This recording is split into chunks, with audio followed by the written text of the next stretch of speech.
कहते हैं ना कि रस्सी जल गई मगर बल नहीं गया, तो वो अब मौके की तलाश में है। हम लेकर सब आपसे मुखातिब होना चाहती हूँ। इसहाक डार साहब, कुछ होश के नाखून आपको लेने चाहिए। ताली दो हाथ से बजती है। तो डार साहब, अभी तो मुल्क में तमाम जो सूबे और मरकज वहां पे काबीनाएं मुकम्मल नहीं हुई हैं। इंतखाबी अमल अभी तक जारी है और अफसोस के साथ कहूंगी जारी तो है, लेकिन मुतनाज़े हो चुका है। मुतनाज़े है, चाहे एक सवाल भी उठ रहा हो तो मुतनाज़े ही होता है। यहाँ पे सवालात उठ रहे हैं, लेकिन आपको भारत से तिजारती ताल्लुकात की फिक्र सताने लगी है, समझ से बाहर है। तो डॉक्टर साहब, आप वजीर खारजा हैं, सबसे बड़ी बात आपको तारीख तो मालूम होनी चाहिए ना कि भारत के साथ तिजारत की राह में सबसे बड़ा मसला क्या है।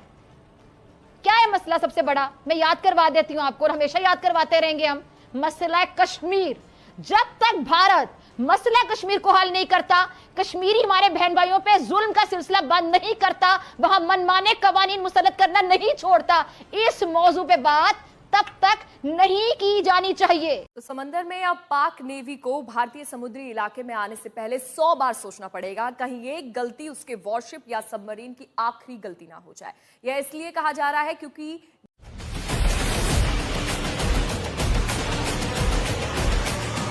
आज हम बात करने जा रहे हैं भारतीय नौसेना के उस नए स्वदेशी योद्धा की जो समंदर में न सिर्फ हमारे जहाजों को आगे बढ़ाएगा बल्कि भारत को आत्मनिर्भरता की नई दिशा भी देगा।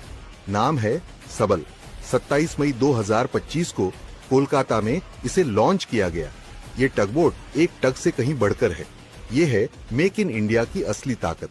नमस्कार दोस्तों, कैसे आप सब? उम्मीद करते हैं आप सब बहुत अच्छे होंगे। दोस्तों, आज का वीडियो काफी शानदार होने वाला है, इसलिए बिना स्किप के पूरा वीडियो देखना, क्योंकि आज हम देखने वाले हैं कि डीआरडीओ ने फिर से कमाल करके दिखा दिया है।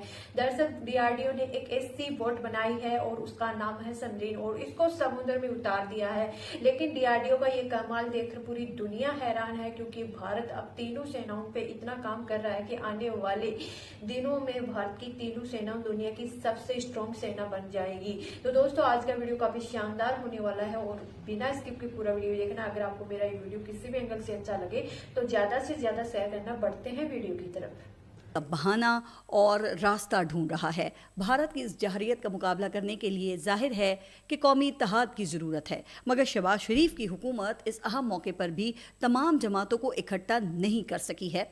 और अब जिससे बहुत से सवालात खड़े हो गए हैं कि क्या मुल्क की सबसे बड़ी जमात और सबसे मकबूल लीडर को मुशावरत में शामिल किए बगैर कौमी इत्तेहाद का तसव्वुर किया जा सकता है? अगर नहीं तो फिर रुकावट क्या है? क्या हुकूमती जमात इस नाजुक वक्त में भी गेम ऑफ थ्रोन्स खेलने में मसरूफ है? तो मोदी सरकार का जंगी जुनून सर चढ़कर बोलने लगा। भारत ने सबमरीन विशाखापट्टनम ने खामोशी से लॉन्च कर दी है। इसी पर बात करते हैं नुमाइंदा खुसूसी मतीन हैदर से। मोदी सरकार पर जंगी जुनून सवार भारत हथियारों की दौड़ में कूद पड़ा। अगले 2 साल में $47 करोड़ पर खर्च करेगा। अब सवाल उठता है कि टगबोट आखिर होता क्या है? दरअसल टगबोट एक छोटा लेकिन बेहद ताकतवर पोत होता है जिसका काम होता है बड़े बड़े जहाजों को बंदरगाह तक सुरक्षित लाना, उन्हें खींचना और संकरे समुद्री इलाकों में उनकी दिशा को नियंत्रित करना। सबल जैसे टगबोट्स खासकर तब जरूरी हो जाते हैं जब बात हो भारी युद्धपोतों, एयरक्राफ्ट कैरियर्स या आपातकालीन स्थिति में रेस्क्यू मिशन की।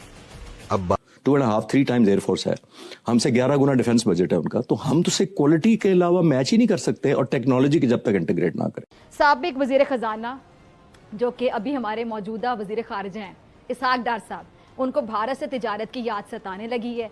मैं तो कहता हूं, माफ करिए, आपके व्यूअर्स भी शायद चौंक जाएं, ये बताता है हमारे हमसाया मुल्क को 10 गुना ज्यादा एरिया, लैंड, पॉपुलेशन और इकोनॉमी 10 गुना ज्यादा है उनका। उनके फोर्स देखिए, हमारा फोर्स देखिए। हमारा क्या फोर्स है?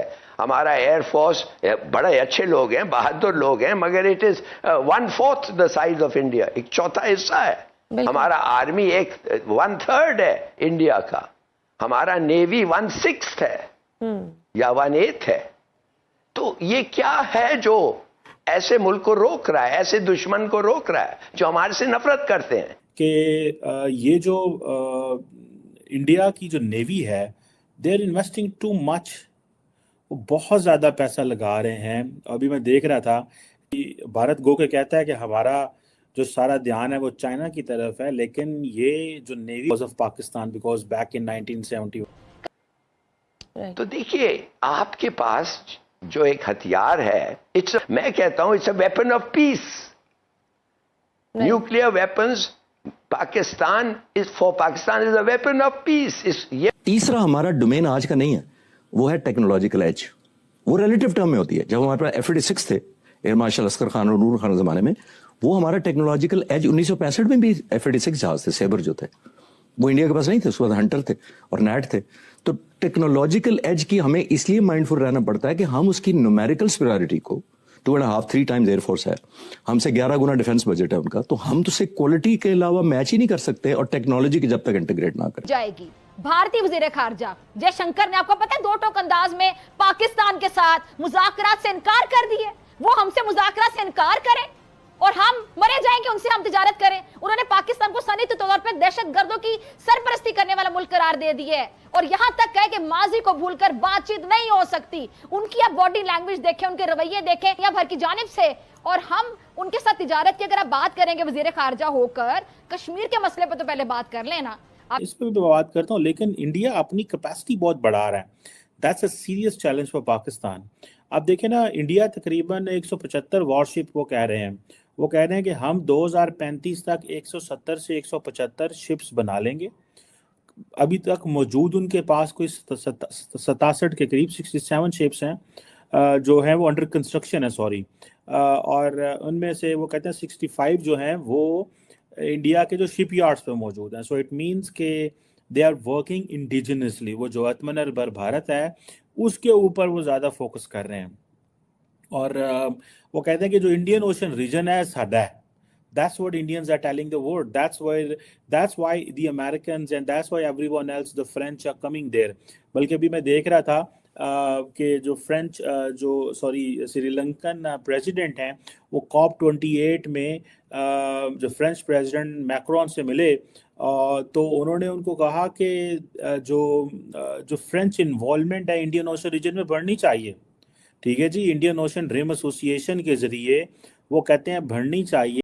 सो गाइस, आपको मेरा ये रिएक्शन वीडियो कैसा लगा? अगर अच्छा लगा है तो प्लीज सब्सक्राइब कीजिए, शेयर कीजिए, बेल आइकन ऑन कीजिए ताकि आपको आने वाली हर एक लेटेस्ट न्यूज आसान से मिल जाए। उम्मीद करती हूँ आप लोगों को मेरा ये वीडियो पसंद आया होगा। पसंद आया तो ज्यादा से ज्यादा शेयर करना ताकि हमारे और भी भाईबहन इस न्यूज को लेकर जानकारी हासिल ले। जैसा कि आप लोगों ने देखा होगा DRDO आए दिन प्रतिदिन एक नई खबर लेके आता है, लेकिन इस बार DRDO ने नेवी में ऐसा कमाल करके दिखाया है जिसको देखकर आज मेक इन इंडिया का डंका पूरी दुनिया में बज रहा है।